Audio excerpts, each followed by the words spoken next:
katakan digunakan untuk mengurangkan kuasa ilmu hitam yang diorang ada. Hai korang, welcome back. So video lepas aku ada cerita dengan korang pasal ferry yang tenggelam dekat Korea Selatan tu kan. And aku ada janji dengan korang, aku nak cerita pasal pengalaman aku sendiri masa aku pergi shopping mall yang dekat atas tapak penjara Pudu tu.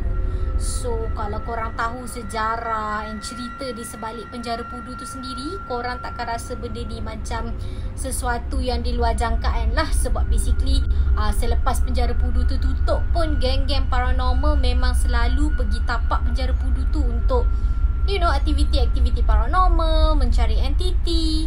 So aku tak rasa benda ni sesuatu yang aneh. Aku just nak share dengan korang sikit sebanyak pasal sejarah and kisah ringkas penjara Pudu supaya korang boleh relate kan dengan apa sebenarnya yang dah jadi dekat aku.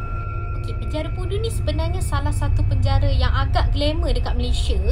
And dia dah dibina lama dah, sejak daripada zaman British. Tak salah aku tahun 1891. And dia memerlukan masa beberapa tahun lah nak siap. Tak salah aku dalam 1895. Sebab itulah kalau korang lalu dekat area penjara Pudu tu sekarang, korang masih boleh tengok dia punya pintu gerbang tulis 1895 untuk merujuk kepada tarikh pembinaan dia siap. And dikatakan penjara Pudu ni dibuat dekat atas tapak tanah perkuburan Cina untuk menempatkan lebih kurang 600 orang banduan masa tu. Uniknya, penjara Pudu ni dibina oleh banduan tu sendiri sebagai buruh dan tenaga kerja, termasuklah lukisan mural yang ada dekat dinding ataupun tembok penjara Pudu tu. So aku rasa macam unik lah. Beberapa bulan lepas penjara Pudu tu siap sepenuhnya, penjara Pudu ni sebenarnya dilanda oleh satu wabak penyakit yang sangat teruk masa tu, iaitu penyakit taun. Dikatakan sebab utama penyakit taun ni melanda penjara masa tu adalah sebab satu-satunya perigi ataupun sumber air bersih yang digunakan oleh penjara pada ketika itu telah pun tercemar disebabkan pembinaan penjara Pudu tu sendiri adalah atas tapak tanah perkuburan Cina tadi ni. So kebanyakan banduan masa tu muntah-muntah, cerit-berit, dehydration, and dikatakan beratus-ratus orang banduan mati cuma kerana penyakit taun pada masa tu. So korang boleh bayangkanlah dengan kekurangan air bersih, and aku tak pasti dengan sistem saliran macam mana. Yang penting ramai gila banduan mati. Dulu tembok penjara Pudu tu ada sebuah lukisan mural yang sangat besar yang memerlukan 17 bulan untuk siap sepenuhnya dan 2000 liter cat. And mural ni sebenarnya diberikan anugerah Guinness World Record sebabkan kebesaran dia lah lebih kurang 869 kaki panjang dan 14 kaki tinggi. Korang bayangkan lah. And uniknya, lukisan mural ni dilukis sendiri oleh banduan penjara Pudu masa tu, iaitu Kong Yan Chong tahun 1984 bersama dengan beberapa orang banduan lain. And masa proses penyiapan mural tu sebenarnya Kong Yan Chong ni dah pun dibebaskan. Maksudnya dia dah habislah serve dia punya hukuman. Tapi dia datang balik sebagai rakyat biasa untuk berkhidmat. Dia korbankan masa dan tenaga dia untuk siapkan mural tu juga. So lepas pada tu penjara Pudu ni sebenarnya sikit demi sikit dibesarkan. So kalau mula-mula diorang buka, diorang boleh menempatkan lebih kurang 600 orang banduan. Selepas renovation dan penambahbaikan, diorang boleh menempatkan lebih kurang 6,500 orang banduan dalam pada satu masa yang sama. Tapi agak teruk lah masa tu sebab dikatakan tiada kemudahan tandas ataupun sistem pepaipan yang baik untuk kegunaan banduan-banduan ni. And banduan-banduan penjara Pudu masa tu diberikan macam bekas berwarna hitam untuk diorang maksudnya menunaikan hajat. So aku rasa itu antara salah satu sebab kenapa kebanyakan banduan penjara Pudu mati sebabkan penyakit. So aku pun tak pastilah betul ke tak. Okay, so tahun 1996 macam tu diorang decide untuk tutup penjara Pudu ni, dan lebih kurang 1580 orang banduan yang ada dipindahkan ke penjara-penjara lain lah, termasuklah penjara Sungai Buloh, penjara Kajang. And walaupun dia tutup dan tak menempatkan banduan lagi masa tu, penjara Pudu lepas tu dibuka sebagai tarikan pelancong, iaitu orang awam, turis boleh datang and melawat penjara masa tu. Dan juga salah satu kegunaan lain selepas dia ditutup adalah untuk menempatkan banduan yang dalam proses mahkamah. So maksudnya sementara banduan tu ada kes dekat mahkamah, dia orang tempatkan dekat penjara Pudu dulu. Tak salah aku sampai tahun 2009 macam tu. So aku rasa macam ramailah juga sempat melawat penjara Pudu. Aku ada tengok gambar lah. And aku sebenarnya ada terbaca daripada blog-blog and cerita-cerita yang diceritakan oleh geng-geng paranormal yang pernah masuk ke tapak penjara Pudu tu selepas dia ditutup. Bukan sahaja tembok penjara Pudu tu dipenuhi dengan mural yang boleh dibanggakan tadi tu, dinding-dinding sel juga sebenarnya dipenuhi oleh mural-mural yang dilukis oleh banduan tu sendiri. Sama ada banduan-banduan tu tengah menjalani hukuman, ada yang tengah menunggu habisnya hukuman dia, dan ada juga dilukis oleh banduan-banduan yang menunggu masa untuk ke sel akhir.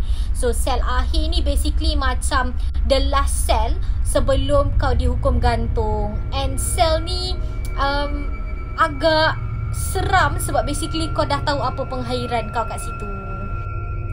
And sel akhir tu merujuk kepada sel penjara yang terakhir sekali yang akan diduduki oleh banduan yang menerima hukuman gantung sampai mati. So basically dia dah dihukum gantung, tapi sementara tunggu tarikh dibacakan, tarikh hukuman tu dijalankan, diorang akan duduk dekat sel biasa dulu. Okay, and then biasanya hari Isnin diorang akan bacakan tarikh untuk hukuman dijalankan, dan hukuman tu akan dijalankan pada hari Jumaat. So selepas dibacakan tarikh pada hari Isnin tadi tu, sementara tunggu hari Jumaat, diorang akan duduk dekat sel akhir ni untuk hari terakhir diorang lah, untuk dapat makanan yang terakhir, untuk semualah yang terakhir kat situ. So diorang dah tahu apa penghujung diorang kat situ. Okay, selain daripada sel akhir tadi, ada satu lagi sel yang sangat menakutkan dekat penjara Pudu ni tau. So sel ni dipanggil sel perhatian khas. Okay, di mana banduan-banduan yang diletakkan ke dalam sel ni dikatakan mempunyai ilmu hitam. And tulisan khat yang korang tengok dekat sekeliling pintu sel perhatian khas ni dikatakan digunakan untuk mengurangkan kuasa ilmu hitam yang diorang ada. Sebab masa tu banduan ada yang ada ilmu kebal, ada yang ilmu hilang, ada ilmu hitam. So diorang memerlukan satu cara, and aku rasa pada masa tu ini sahaja cara yang diorang ada untuk mengebahkan kuasa banduan-banduan yang aneh-aneh tu. So aku tak tahulah sejauh mana kebenaran dia. So antara banduan yang glamour yang kebanyakan rakyat Malaysia kenal yang pernah dihukum dekat penjara Pudu ni adalah Botak Chin. So kalau korang tahu, Botak Chin ni dulu terkenal sebagai Robin Hood Malaysia. And aku dulu mati-mati ingat dipanggil Botak Chin sebab kepala dia botak licin. Tapi sebenarnya Botak Chin tu datang daripada nama dia sendiri, Wong Swee Chin. Dan botak tu adalah akronim kepada perkataan bantu orang tak ada kerja. Sebab itulah dia kononnya dikenali sebagai Robin Hood Malaysia. And aku nak buat satu video khas untuk Botak Chin ni, apa jenayah dia, apa yang dia buat, supaya aku boleh explain in detail. So make sure korang tekan subscribe sebab aku nak cerita in the next video. And satu lagi banduan yang glamour dekat penjara Pudu ni, yang juga dihukum gantung dekat sini, adalah seorang penyanyi Malaysia yang dihukum gantung sebab membunuh ahli politik, iaitu Mona Fendi. So dia masa dihukum gantung tu umur dia baru 45 tahun. So based on pegawai-pegawai penjara dan juga warden-warden yang menjaga Mona Fendi masa hukuman dia tu, dikatakan Mona Fendi ni banyak buat benda-benda yang aneh, yang pelik, yang aku nak share juga dengan korang. So aku akan buat satu video lengkap berkenaan dengan Mona Fendi and apa jenayah yang dia dah buat sebenarnya. So make sure korang tekan subscribe video ni and tunggu video aku next pasal Mona Fendi.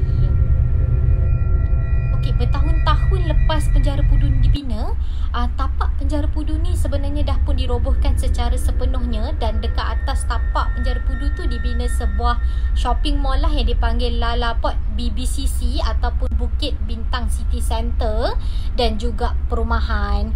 So bukan aku je lah, ramai lagi yang dah kata yang diorang mengalami benda-benda yang aneh, yang pelik, yang seram masa diorang pergi dekat shopping mall ni.